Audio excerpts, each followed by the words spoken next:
जनवरी 2023 को nature geo science पे एक आर्टिकल पब्लिश हुआ था कि ज़मीन के इनर कोर शायद चंद वक्त के लिए मेंटल और सरफेस के मुकाबले में घूमना बंद हो गया था। ये है हमारी कायनात की इकलौती धरती। धरती 4 मेजर लेयर से बनी हुई है। हर लेयर की अपनी अपनी फिजिकल स्टेट और केमिकल कंपोजिशन है। क्रस्ट ये ज़मीन का सबसे ऊपर वाला हिस्सा है। ये पतला और सख्त होता है और इसमें ज़मीन और समंदर दोनों शामिल होते हैं। मेंटल क्रस्ट के नीचे होता है। ये हिस्सा ज़्यादातर गर्म और नरम होता है। इसमें मैग्मा होता है जो कभी कभी वोल्केनो की शक्ल में बाहर निकल आता है।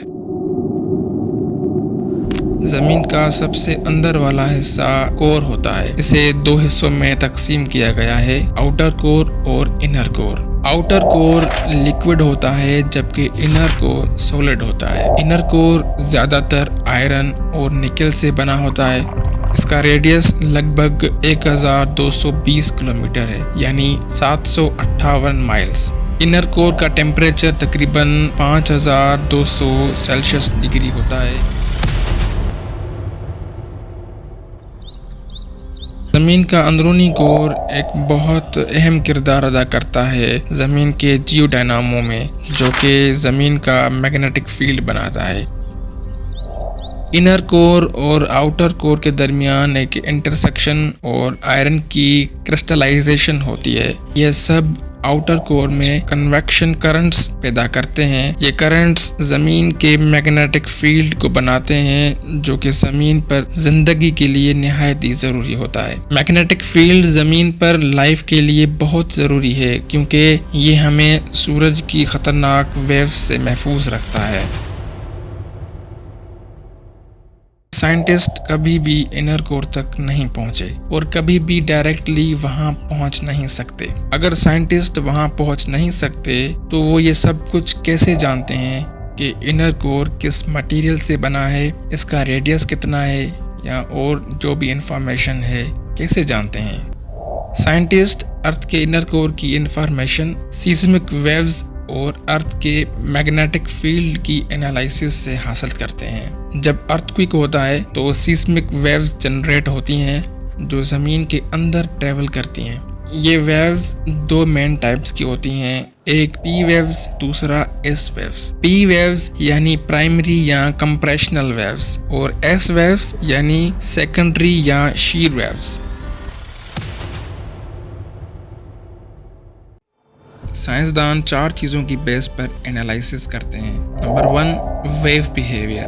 पी वेव्स सॉलिड और लिक्विड दोनों मटेरियल से क्रॉस कर सकती है, ट्रेवल कर सकती है, जबकि एस वेव्स सिर्फ सॉलिड्स में ट्रेवल कर सकती है। इन वेव्स के ट्रेवल करने के तरीक़ेकार को देखकर साइंसदान ज़मीन के इंटीरियर स्ट्रक्चर को मालूम कर सकते हैं। Number 2, shadow Jones. साइंसदानों ने देखा कि एस वेव्स ज़मीन के अपोजिट साइड पर नहीं आती हैं। एस वेव शेडो जोन कहलाता है। इससे ये पता चला कि ज़मीन के कुछ हिस्सा लिक्विड है क्योंकि एस वेव लिक्विड में ट्रेवल नहीं कर सकती। Number 3, P wave reflections. 1936 में डेनिश सीस्मोलॉजिस्ट इंगी लेहमान इन्होंने डिस्कवर किया कि कुछ पी वेव्स एक सॉलिड स्ट्रक्चर से डिफ्लेक्ट हो रही हैं जो लिक्विड आउटर कोर के अंदर है। इससे उन्होंने प्रपोज किया कि एक सॉलिड इनर कोर है जो लिक्विड आउटर कोर से सराउंडेड है, यानी घेरा हुआ है।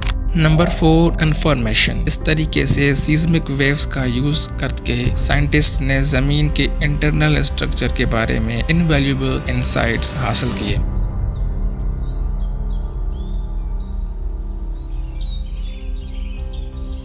ज़मीन के अंदर जो मुख्तलिफ लेयर्स हैं वो ज़मीन की सतह पर ज़िंदगी को मुख्तलिफ तरीक़ों से मुतासिर करती हैं। मिसाल के तौर पर मेंटल में जो हीट कोर से आती है उसकी वजह से मेंटल में मूवमेंट होती है। ये मूवमेंट टेक्टोनिक प्लेट्स को शिफ्ट करती है जो कि ज़मीन पर बहुत से असरात डाल सकती है।